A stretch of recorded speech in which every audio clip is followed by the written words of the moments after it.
Do not attempt to adjust your dial. Ba-da-bum-bum-bum. It's your boy Big Vern. This is App Stupid, the fastest growing sports and entertainment show on these YouTube streets. You're welcome. Holla at us.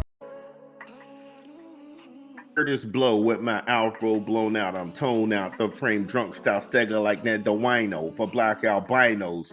I'm like suicidal on vinyl. Yo, shout out to Redman. Funk Dr. Spock. If it comes to lyricism, how come nobody puts Redman in that top category?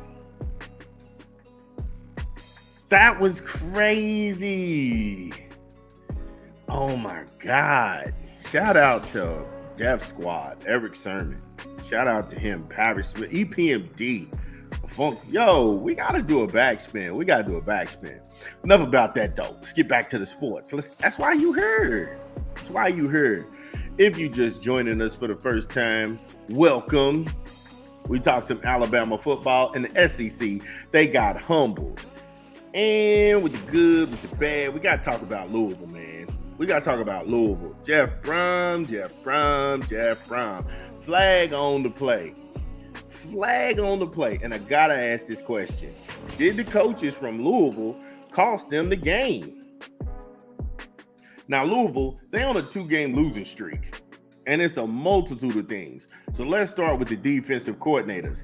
Yes, I said that in a plurality because there are 2 co-defensive coordinators, Ron English and Mark Hagan. Now, these guys, they follow Brom from Purdue.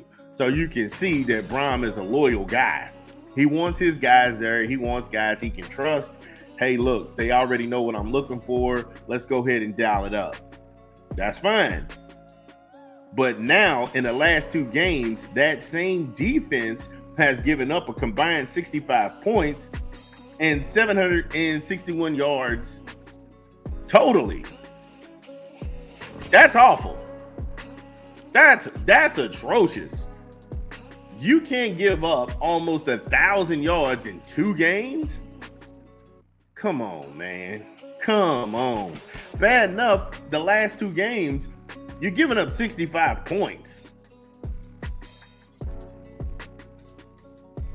And that's bad from the standpoint you can't win football games on just outscoring people. Eventually, you're going to have to stop somebody.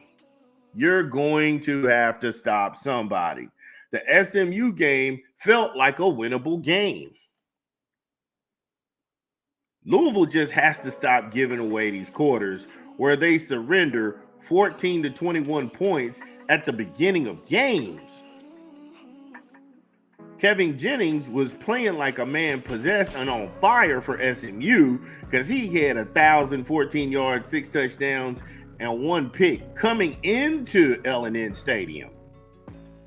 So let's give me a quick 20 from an unofficial sponsor of the show, then we'll get back on it. This your boy Big Vern. Drop the spot.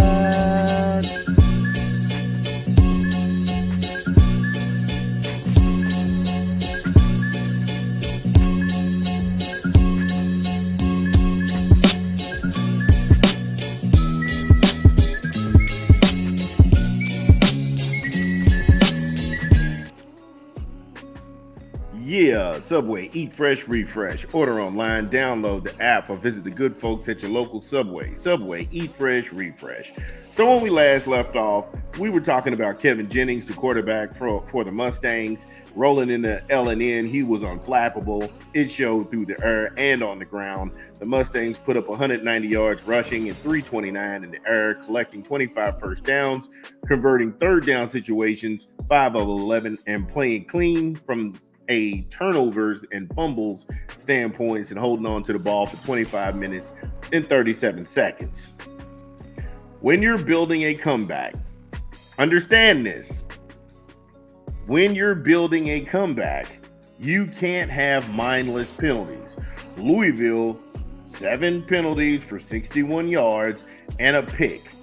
It's got to be clean and conventional to give yourself the best chance to win.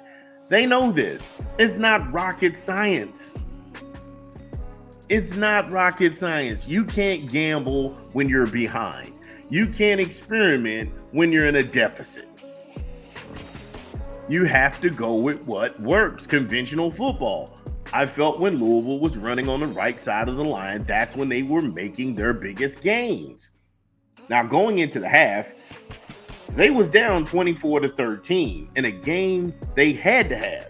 And the reason they had to have it is that the way that the ACC is structured now, taking the scraps that the Big Ten left over from the Pac-12, a lot of these teams, they don't share common opponents with Louisville. SMU does.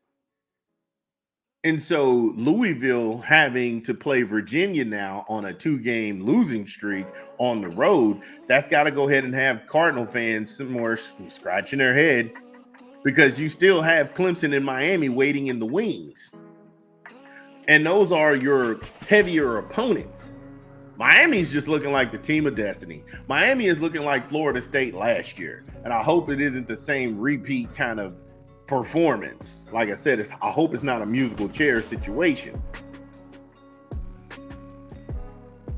Going into the half, again, Louisville was down 24-13 in a game they had to have. Brom and the gang made adjustments at the half and came out like gangbusters in the third, putting up 14 points and holding the Mustangs to 3 points, making the game in the fourth quarter 27-27. Again, like I told you, this felt like a winnable game.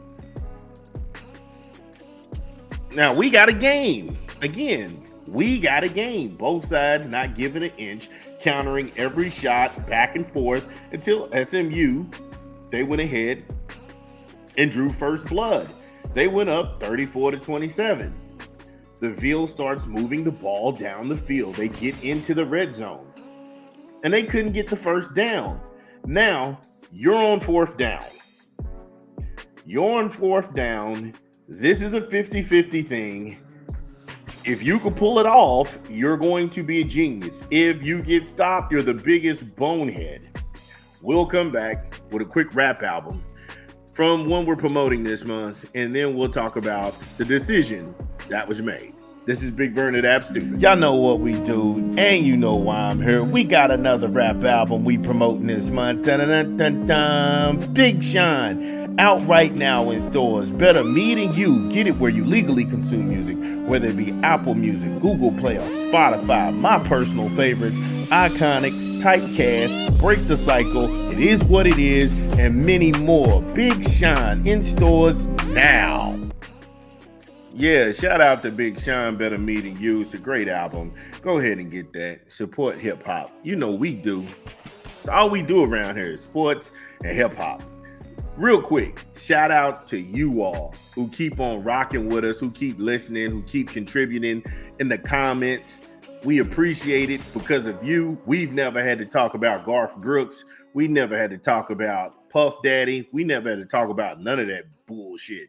So, yo, shout out to you all for just being sports fans and staying 10 toes down with us. But back on these Louisville Cardinals, man, this was crazy as hell. So remember, when we last left off, before we got to the commercial, here it is. You could be the genius going for it on fourth down if it works, or you can be the biggest bonehead if this backfires. Well, Brom chose to be a bonehead. Him and Shaw, I don't know why they dialed up a throw play. Inside the 20, SMU defense is being stingy. Kick the field goal. If they kick the field goal and you made it, and it was a field goal within that range, you're looking at about 35 to 40, 45 yards max. Your kicker has that kind of leg with the wind to his back, pushing him forward. It's a kick he can make. It's a gettable score. This game could have been 30-34 with a full 2 minutes, because you get that 2-minute timeout, and Louisville had 2 full timeouts. All they had to do was take the field goal, get this game 30-34, get them a deep kick, pin them inside the 20, and then give your defense a chance to produce a stop. Again, you got to give the guys a stop. Now, this is where I go after English and Hagan because Louisville didn't have a sack all day or an interception or a fumble. But I also lay some of the blame on Brom because he has to give those guys the opportunity to get those things. And for all the sky is falling, Louisville is actually 1-1 in the conference. Like I told you earlier, but the harder games are down the road. The harder games, Miami, Clemson. And right now, I'll be honest with you, Virginia doesn't look like a lock. Virginia does not look guaranteed. And Bird Gang, I'm riding with you. Trust me. L1C4 for life. Rest in peace, Big John. I'm riding for you. And I'm an Indiana guy. You know me. I'm all about the boys. We looked good yesterday. We'll get to that. Let me know something. My people in Louisville, Jefferson County, stand up. Let me know. How do you feel? Do you feel Brom cost the Cardinals that game? Leave it in the comments. This is Big.